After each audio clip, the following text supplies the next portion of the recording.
کوتاہی ہو گئی اللہ تعالیٰ کے احکام میں، تو اللہ تعالیٰ جس کو چاہے گا اس کو معاف فرما دے گا، اور اللہ تعالیٰ چاہے جس کو چاہے گا اس کو توفیق توبہ کی بھی دے دے گا۔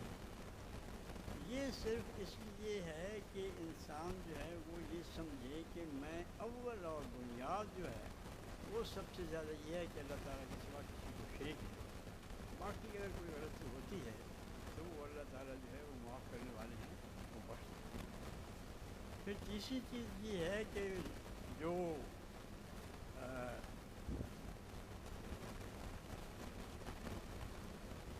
محمد الذی لا یترک اللہ منہ شیئا، جو چیز جس میں سے اللہ تعالیٰ کسی چیز کو چھوڑے گا نہیں، کسی کو معاف نہیں کرے گا، کوئی اس کو ایسے ہی محمد نہیں چھوڑے گا، وہ ہے انسانوں کا ایک دوسرے سے زیادتی کرنا۔ تو اس کا تو جب تک اس کو بدلہ نہیں لے گا اس کا وہ معافی نہیں ہوگی، اور اس کا جو ہے وہ اس کی فرض عمل جو ہے وہ ایسے ہی اس کو رہے گی۔ اس کی ایک ایک فرض عمل میں جو اس کا ہے جس میں اس انسانوں کی ساتھ زیادتی کا ارتکاب درج ہوگا، اس کا تو پورا حساب ہوگا، اور ایک ایک کی جو ہے اس کا قصاص اسے دینا پڑے گا، اس کو بدلہ دینا پڑے گا۔ تو اس لیے یہ سب سے زیادہ چیز جو ہے وہ ہمارے سامنے شرک کے بعد وہ یہ آتی ہے کہ ایک انسان دوسرے انسان کا حقوق جو ہیں ان کی ادائیگی میں کوئی کوتاہی نہ کرے۔ نبی کریم صلی اللہ علیہ وسلم نے اس راستے میں بڑی تاکید کی ہے، جیسے کہ میں نے پچھلی دفعہ بھی نبی کریم صلی اللہ علیہ وسلم کا ارشاد آپ کو سنایا تھا کہ نبی کریم صلی اللہ علیہ وسلم نے ارشاد فرمایا کہ پوچھا کہ مفلس کون ہے، تو صحابہ نے کہا یا رسول اللہ ہمارے درمیان تو مفلس وہ ہے جس کے پاس بیا پیسہ نہ ہو۔ آپ نے فرمایا نہیں، مفلس وہ ہے جس قیامت کے دن آئے گا، اس کے پاس روزے ہوں گے، اس کے پاس نماز ہوگی، اس کے پاس نماز ہوگی،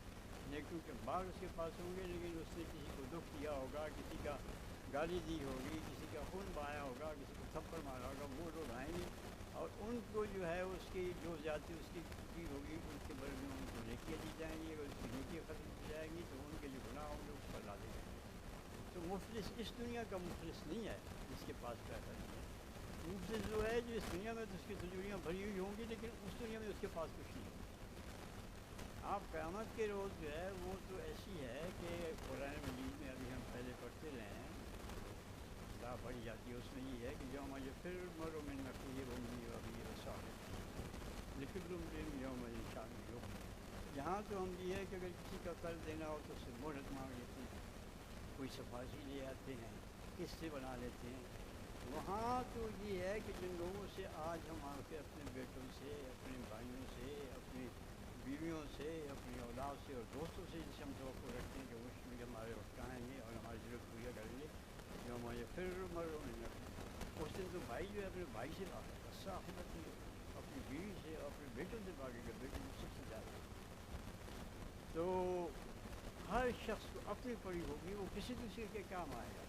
جن سے امید کوئی ہوگی، اس لیے وہ جو کچھ ہے وہ یہی ہوگا، جو کچھ ہوگا جس کا بھی دینا ہے وہ یہیں سے صاف کر دو۔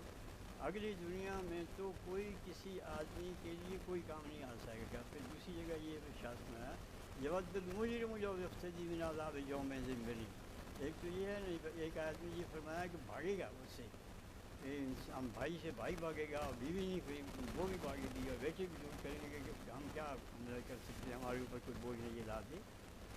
دوسری جگہ ہے یود المجرم لو یفتدی من، اس دن جو ہے مجرم وہ اس بات کی خواہش کرے گا، اس بات کو پسند کرے گا کہ وہ اپنے بیٹے اور اپنی بیوی اور اپنے دوست اور دنیا کے اندر جو کچھ بھی ہے سب کچھ وہ اس عذاب کو دینے کے لیے فدیہ کے طور پر دے دے،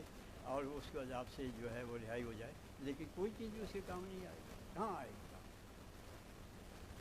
تو یہ چیز اس لیے نبی کریم صلی اللہ علیہ وسلم کے سامنے مثلا قرض کا معاملہ جب آتا تھا، مقروض آتے تھے، جنازہ حضور پوچھتے تھے کہ اس کی ذمہ کوئی فرض ہے؟ ایک جنازہ آیا، آپ نے پوچھا اس کی ذمہ کوئی فرض ہے؟ لوگوں نے فرمایا نہیں، فرمایا ٹھیک ہے۔ ایک اور جنازہ آیا، اس کے بارے میں آپ نے اسی طرح سے پوچھا، تو لوگوں نے کہا کہ اس کی ذمہ قرض ہے، فرمایا اس نے کوئی ترکہ چھوڑا ہے، کوئی جائیداد چھوڑی ہے اس قرض کے ادا کرنے کے لیے؟ تو لوگوں نے کہا ہاں چھوڑی ہے، اس نے 3 دینار چھوڑے ہیں، 3 دینار اس کا قرضہ ہے، تو فرمایا وہ اس کو ادا کر دو اور یہ ہو، پھر اسی نماز جنازہ پڑھا۔ ایک اور شخص کے جنازے کے بارے میں جب نبی کریم صلی اللہ علیہ وسلم نے پوچھا تو لوگوں نے کہا کہ اس کی ذمہ قرض ہے، آپ نے پوچھا کہ وہ ترکہ چھوڑ کے گیا ہے؟ صحابہ نے عرض کیا کہ یا رسول اللہ کچھ نہیں چھوڑا. فرمایا تم اس کا جنازہ پڑھو. فرمایا دیکھیے نبی کریم صلی اللہ علیہ وسلم وہ صحابی ہے جن کا جنازہ پڑھنی ہے نا. صحابی کی ہوگی کسی مشرک یا منافق کا جنازہ تو نہیں تھا. اس کے جنازہ پڑھنے سے آپ نے فرمایا کہ نہیں تم لوگ اس کے جنازہ پڑھو, اس کے جنازہ پڑھو. تو گویا حقوق انسانی جو ہیں کہ کتنی ہے. پھر صحابہ کرام میں سے مقداد بن اسود جو ہیں ایک حدیث کے مطابق انہوں نے کہا کہ حضور میں اس کا فرض ادا کروں گا, میں ذمہ لیتا ہوں. تو آپ نے پھر اسی میں ایک دوسری حدیث میں ہے کسی طرح سے